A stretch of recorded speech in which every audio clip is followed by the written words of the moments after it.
This is the Compass Podcast, where we disrupt your everyday with glimpses of the divine. It's divine will that the world comes together. But I think we have to admit that the world is a little bit of a hot mess right now. So how do we bring healing into the world? Well, our guest is Reverend Dr. Jacqui Lewis, and she talks to us about bringing healing into the world by, guess what? By loving ourselves well. Our way forward starts with self-care.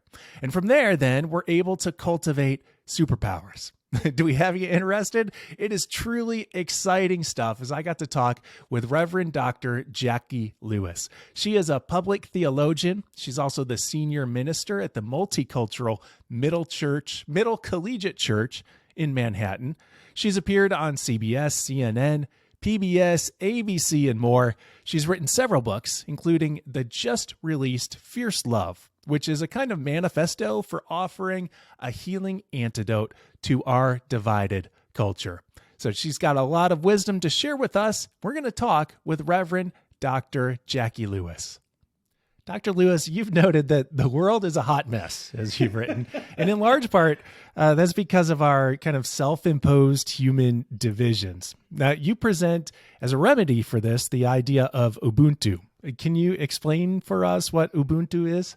I can. Thank you. It's so good to be with you today. I'm going to butcher this Zulu, but it's Ubuntu, Ngabantu. And that means a person is a person through other persons. A human is a human through other humans, which is to say there's not even a kind of singular humanity in that. It's all the people that belong together. And I first found this concept in a book called The Fifth Principle. Maybe you read that book too. But it was a business management book, and trying to teach managers to teach their folks. Everyone's success depends on everyone's success. Salbona is the greeting that says, I see you. Meaning actually, me and my ancestors and my deities, we all see you. And the response is, Syncona, I exist. So we see each other into being. We are inextricably connected. Your suffering is my suffering. Your success is my success, is what it means. Okay. Well, your way forward in bringing some of the healing into the world, it might be surprising to some of us. At least it struck me a little bit, in that it begins with loving yourself well. For you, why is that the starting place? Yeah, because the other concept that's running through the book is this ubiquitous neighbor love call in all the world's major religions. Ours, Christianity, do unto others as you'd have them do unto you. Rabbi Jesus's call, when asked about the most important law, to love God with everything you have and love your neighbor as yourself. Scriptures that he picked up from Deuteronomy and Leviticus and put together as a nice sermon about how to get along in the world. So how love neighbor, right? We both had to do Greek in the seminary world. The love neighbor, love self clauses are connected by os, which is an equal sign. We're to love our neighbor in exactly the same way as we love ourselves. Now, Ryan, if we don't love ourselves, we are going to love our neighbor poorly. And I think that's part of what's with all the conflict and the strife and the divisiveness is there's a lot of folks running around who don't love themselves, making decisions, making policies in boardrooms, at the law table, at the Supreme Court. I think the revolution has to start with us. Well, how do we begin to cultivate that love in ourselves? Like, it's fairly easy to say, okay, I know I should love myself a little bit better. Yeah, but it is hard. It is hard work. I mean, I think I wish we could be having this conversation with parents of, 6 months old kids. That the container, the holding environment that we would make for our children would you hear parents say, I don't want to spoil my child. Like, spoil your child. Hold your child, let your child have the time of magical feeling of omnipotence by showing up on time with bottles and diapers and cuddles, because they need that time of omnipotent feeling that they take in as confidence. Look at me! I was hungry and I ate, And they need that space. And I think all along the developmental cycle, we need a space in a holding environment in which our superpowers are encouraged. And instead, in our nation of faithful people, Christian people, we teach that love of self is narcissism or hubris or pride. And so there's a paucity, a poverty of self-love. Instead, sacrifice yourself. Instead, deplete yourself. And that's what service looks like. But that's not what Jesus said. Love your neighbor as you love yourself. Okay. So how, in your own personal life, Jacqui Lewis, how have you cultivated a love of self? Yeah, it's been hard sometimes, to be honest with you. I say in the book, I can fall in and out of love with myself every day. Maybe more like once a week now, but because I'm working on it. I'm getting better. But, seriously, Ryan, the journey of I am not my successes and my failures. I am not my good hair days. I am not my bad hair days. I am not the worst thing I've ever done in my life. And also, I'm not just the best thing I've ever done in my life. I'm a complicated human, like you are a complicated human. And to be able to take a kind of good and bad look at ourselves, love as a non-possessive delight in the particularity of the other, or not unconditional delight, even. Like our therapists have better regard for us sometimes than we do for ourselves. I am going to fall down and I'm going to get up. I'm going to make a mistake and I'm going to shine. I'm going to be sparkly and I'm going to be not so sparkly. And that's all, honestly, made in the image of God. This is what I have rehearsed for myself for decades. I'm a soupçon of the holy. The psalmist says, made a little less than God. The psalmist says, awesomely and wonderfully made. The writer of 1 John says, everywhere love is, God resides. God is love and God takes up residence in us when we love. How do we not love ourselves? So I have really tried to make it a spiritual discipline that when I'm not loving me, I'm not loving the God in me. And that's actually a bit blasphemous, right? So how can I cultivate that just like Sabbath is a part of how to honor God, loving ourselves is part of how to honor God? Well, your voice is out there as a writer and as your own host. You have your own podcast, and anytime we kind of stick ourselves out there, we open ourselves up for criticism. Yes. Pastors know that well too, and you do some of that as well. So, how are there certain practices that that you utilize on a regular basis to help maybe shut down both the outside voices of criticism and the inner voice of criticism? Yeah. Thank you, Ryan. I love that you're pushing me to be really particular because I think it's ethereal otherwise. No. So one practice is, which I think is really good for clergy, period, faith people, period, helping professions, period, is to be in a therapy practice. I have a wonderful therapist who's a focuser, and that's a relational therapy practice, but it's really what you just did with me was focusing in a way, like where is that? What is that? Say more about that, Find that, find the source of that, and journey into the space of where it really lives, the story where it really lives. I'm a narrative psychologist person, so where is that story living in you that you're not good? And how do you amplify the story that you are? And it isn't that the I'm not good story actually has, I believe, wisdom about what's good about you. Let's say a person has survived domestic violence and someone could say to them, you stayed there, too long, and maybe what's in that story, a therapist, a spiritual director would help you find is actually you were determined to love your babies and you stayed there for that. And then you got out when it was time. You resourced yourself. You knew you could do it and you stayed. I'm not saying folks should stay in those relationships, But you know how we shame on people when they don't make the choices we think they should make? Instead, how can we, as helping others, find the superpower that's growing in the broken place? Find the muscle of goodness and love and resilience that's growing in the broken place. And I put in my book, Fierce Love, an exercise of interrogating your own story.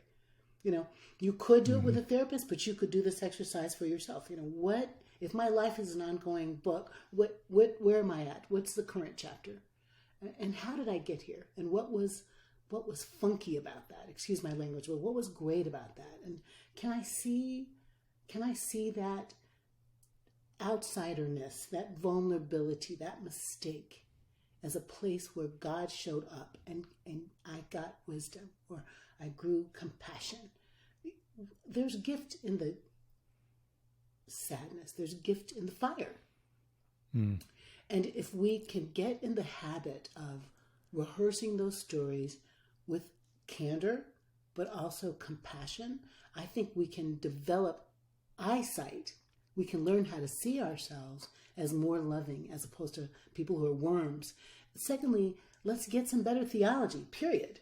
So that we stop trafficking in God created us, we screwed up, therefore we're unworthy and unloving, therefore, oh my God, you know, Jesus had to die for our horribleness. And that atonement theory just permeates everything that's like, I'm not okay. And actually I am okay.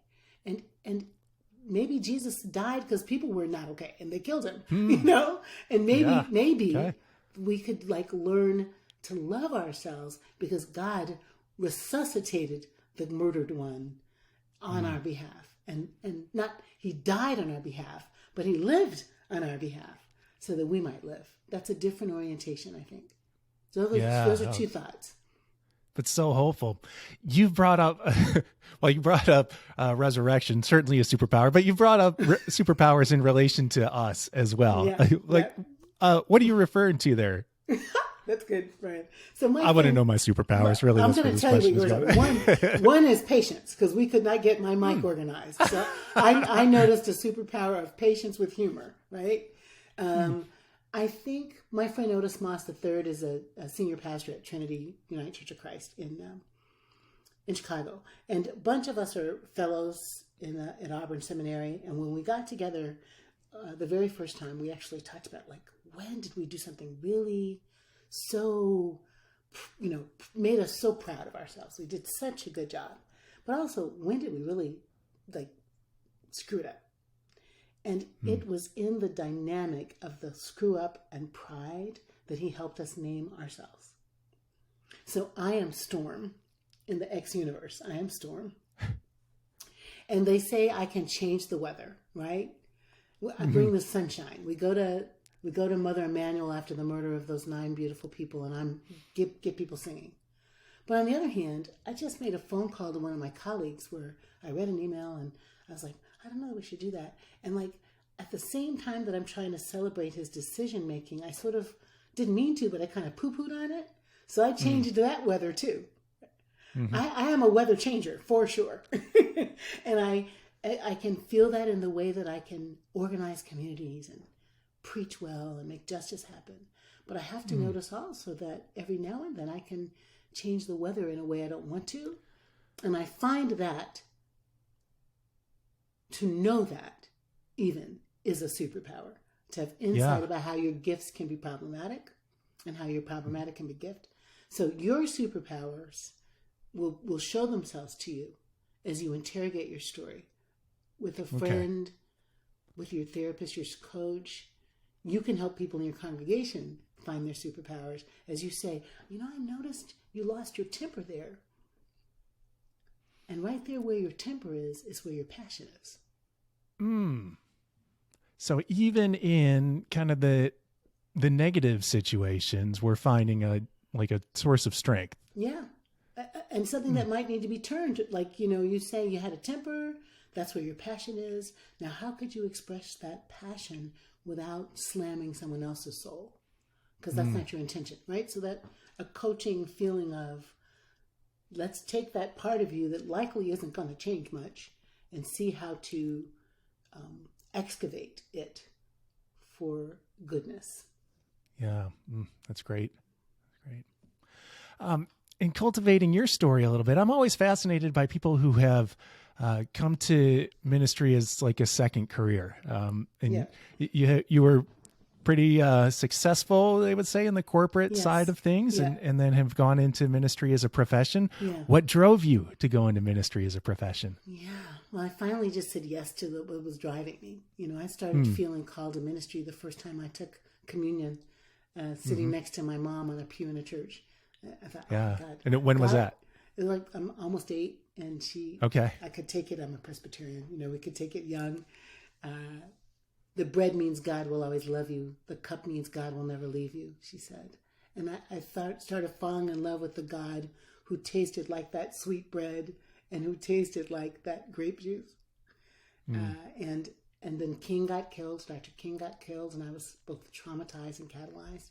So this saying yes at 30 to seminary to full-time ministry was an about time. It's about time, yes. And I don't have any regret for the corporate career that preceded that, because I think it taught me a lot. I used to sell copiers and professional photographic stuff, and now I sell Jesus and a worldview, Jesus and justice. It's a translatable skill, right? It is. Yeah. I've seen it too. In what way is it translatable? What did you learn before that you're employing now? So you have a focusing gift, Ryan. Well, one is being able to discern a felt need. We were trained as sales reps to do something called spin that got like a negative connotation, but it was situation, problem, implications, needs. And I think good preachers, good teachers, good counselors know how to do spin, how to look at a situation to get to the problem in there, or the opportunity, we might say today, and the implications for it, and the need, the felt need for love, the felt need for hope, the felt need for an answer to our existential questions that is love. I think most of us move in the world wanting to know that we matter. And so that's one translatable skill, is to listen for where it is and deliver the gospel, the good news, as an answer to the question. And that means, for me, I've also changed my theology over time. So as a young person selling copiers, I was like, everything can be answered by the Eastman Kodak Company 300 that'll make copy and whatever, right? But the truth of the matter is, God has to be served up to people to meet them exactly where they are. Somebody needs to feel like God is judging them. I don't want them to need that, but they do. And we can intuit it, and we can say, God will forgive you, would be a leading talk, right? And somebody needs to know Jesus is our friend. And so you speak about welcoming the little children and the sinners, We can hear what the need is and find scripture and hermeneutic to meet that need. And I think that's part of what is the translatable skill. What led you then to Middle Collegiate Church? It's such an interesting congregation. Oh my God, that's a good word for it. So sorry, Ryan, to cough on you. I'm allergic. It's okay. I went to study Middle. I was in grad school working on a PhD in psych and religion. And I was studying how can congregations be not segregated at 11 o'clock on a Sunday morning? What kind of leaders know how to do that? And Gordon was on my list to study.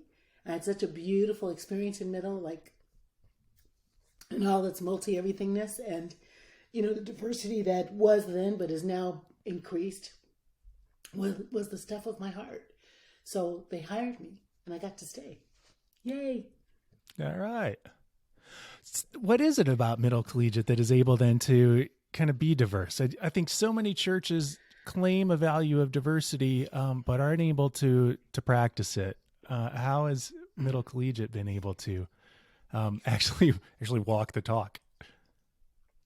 I really do think it's about leadership, Ryan. And my study was what is it about those stories? I really do believe in the power of stories. So I'll tell one. One of the leaders I studied was a white Southern guy named Randolph. And I won't say his last name, but he was this Virginia Southern gentleman raised by, wealthy parents, a doctor and a stay-at-home mom. But he had a black nanny. And he would say in my interview with him that the nanny really raised him. So inside his story was a black woman who sheltered him from storms, right? Who protected him, who, cuddled him when he fell down. And I really do believe that he introjected her. He took her in like you and I take in our moms. And that she was a poor black woman with kids who loved this rich white boy, stayed inside his story, and he loved juke joints and black music and barbecue, all of that. But really what he loved is her. So I think what it is we have to, in order to do these multiracial, multicultural churches, we have to develop a border personality. Not borderline, but a border personality that says, I'm going to traffic in that theology. I'm going to study that music. I'm going to listen to that podcast. I'm going to, consume that media. I'm going to live in an integrated neighborhood. I'm going to, disrupt my silo. And those people then will be able to hold the diversity that is in a congregation. So I'm an Air Force brat who grew up with white folks, and I moved to Chicago and lived with black folks. I've cultivated my Latinx self with my Spanish. I forced them to let me study Spanish even in grad school again. To read Spanish and to read theology in Spanish is different than to read it in English. To seek out Asian friends. I'm seriously, right, to get in touch with my own indigenous roots. All of those things make all of us more diverse. And that's why segregation had so much power. That whiteness did not want to be diluted or disrupted or changed. Because when you go to the border, Ryan, you change. Well, and that's the fearful thing. As we talked about the love of self, there's a danger in loving ourselves in a way that is detrimental to the other, right? Yeah. So are there ways within the community of Middle Collegiate Church that you're able to help people love themselves in the midst of loving others well? Thank you, Brian. That's an excellent question. And I would argue maybe the white supremacist doesn't really love themselves. I would argue that the homophobic, football player doesn't love himself. Maybe is a little bit nervous about his own something, I would argue that the Christians who killed the Jews didn't love themselves. The ones who lynched the blacks didn't love themselves. The ones who hate the women don't love themselves, because we are all connected. And there's a part of you that you see over there that you don't love. I would argue that. So one of the things that we try to do at Middle is to teach back to Ubuntu, actually, as you love yourself, you see your neighbor as a part of you. So that when your neighbor doesn't have health care, you feel sympathy, empathy. When your neighbor's child is hungry, your stomach growls. When the young adults in your church can't pay their college bills, it sends you to the policy table, to the voting booth, with their self-interest as though they're your child. That's the kind of love we're trying to do. That it is, kind of you complete me kind of love. Like, I am you and you are me, and we are one organism in the name of God, moving toward freedom and liberation together. So as you think about the forward movement of Ubuntu and bringing more healing, what are some ideas that come to mind? Like, what's next for you? What's next for me? Yeah. I feel like this Fierce Love book is it's been cooking in me for a long, long, long time. And I got this set, like, love yourself, love your neighbor, love the world. 3 concentric circles of love and 9 chapters. And what would be next for me is I would love to be able to say, fierce love and freedom, fierce love and justice, fierce love and parenting, fierce love and like relationship, like romantic relationship, fierce love and sensuality, sexuality, that I'm so convinced that love is the answer. And you can feel it in the air. In Ferguson, the young adults were like, revolutionary love, love, love. My friend Valerie Kaur, Rabbi Michael Lerner, who's actually not feeling well right now, so we could pray for him, wrote a book about revolutionary love. Both of them. Love is everything. Love is what we need. And so I would like to keep pushing this, both in our faith communities as the religion. In the end of the book, I call us to believe assiduously in love, because God is love, right? But also in secular spaces, Ryan, like, what if I'm going to tell a story on my staff obliquely, but my staff is traumatized, right? They all did COVID with all of us, and they also had a fire. And so sometimes there can be cranky town, is what I call it. Cranky town. You are cranky town. I've been there. Uh-huh. Right? And though they're at a church, they're also at a workplace. And so to get the one who's feeling cranky town, whose anxiety is causing them to be cranky town, to say, your colleagues are affected by your cranky town. I want that to happen in secular spaces. Like, when you're in the boardroom, how are you going to talk to your colleagues? Because like the church people don't not go to work. They go to work, right? What if we had, Ryan, a love revolution that happened at school with kids, that happened at work with parents, that happened at PTA meetings, that happened at church meetings, that happened at the voting booth, that happened in the grocery store, that happened at Christmas time, Black Friday coming, and it's going to be crazy. That I don't have to just think about me. I don't have to hoard my resources. I don't have to be rude because I love myself. And it's contagious that if I'm not my other favorite word is stank. If I'm not stank inside myself, about myself, I can take a breath and I can see, right over there is a person who's vulnerable and just needs a minute. That's the kind of hope I have for fierce love. I thank you for giving us that perspective, and for your book, you dive into a lot of personal stories. You share yourself very authentically through the book. So this may be our final question. Why did I do that? Let's come back and talk about that.